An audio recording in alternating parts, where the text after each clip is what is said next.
भृगु आदि मुनियों से श्री कृष्ण द्वारा स्वधाम गमन की बात बताना, शिव से द्वेष करने वालों को नरक की प्राप्ति का वर्णन तथा शिव की महिमा बताना, नारायण का अपने कुल का संहार कर स्वधाम गमन तथा वंश वर्णन का उपसंहार।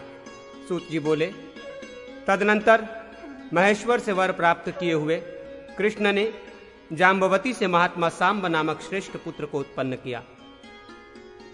प्रधुम्न को भी महाबलवान अनिरुद्ध नामक पुत्र हुआ।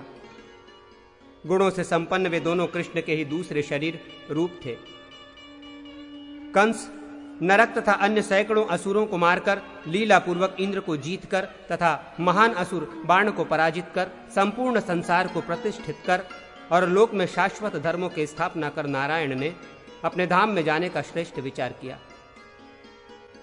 ब्राह्मणों, इसी बीच भृगु आदि महर्षि अवतार के समस्त प्रयोजनों से निवृत्त सनातन ईश्वर कृष्ण का दर्शन करने के लिए द्वारका में आए।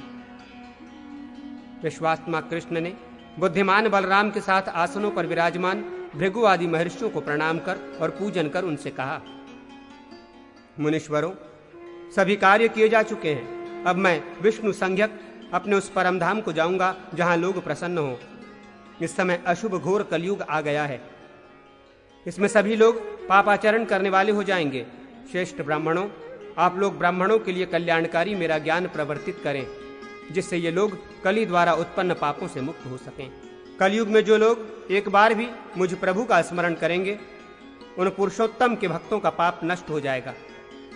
द्विजों, जो कलयुग में भक्ति पूर्वक वैदिक विधि विधान से नित्य मेरा पूजन करेंगे, वे मेरे पद को प्राप्त करेंगे। आप लोगों के वंश में जो हजारों ब्राह्मण उत्पन्न होंगे, उनकी कलयुग में नारायण में भक्ति होगी। नारायण के भक्तजन पर से परतर स्थान को प्राप्त करते हैं, किंतु जो महेश्वर से द्वेष रखते हैं वे वहां नहीं जाते।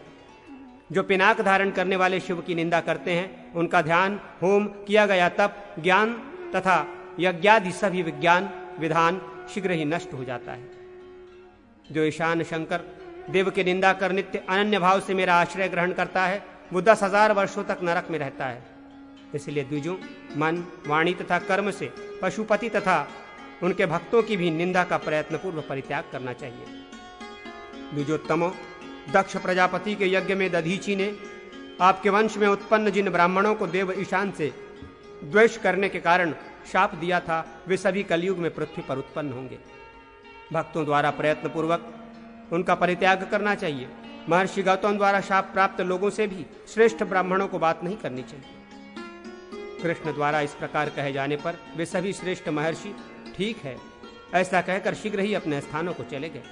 तदनंतर जगन्नामय नारायण कृष्ण लीला पूर्वक अपने सारे कुल का संहार कर अपने परम धाम को पधार गए। सूत जी ने ऋषियों से कहा, संक्षेप में ये राजवंश आप लोगों को बताया गया, विस्तार पूर्वक इसका वर्णन नहीं हो सकता। अब आप पुनः क्या सुनना चाहते हैं?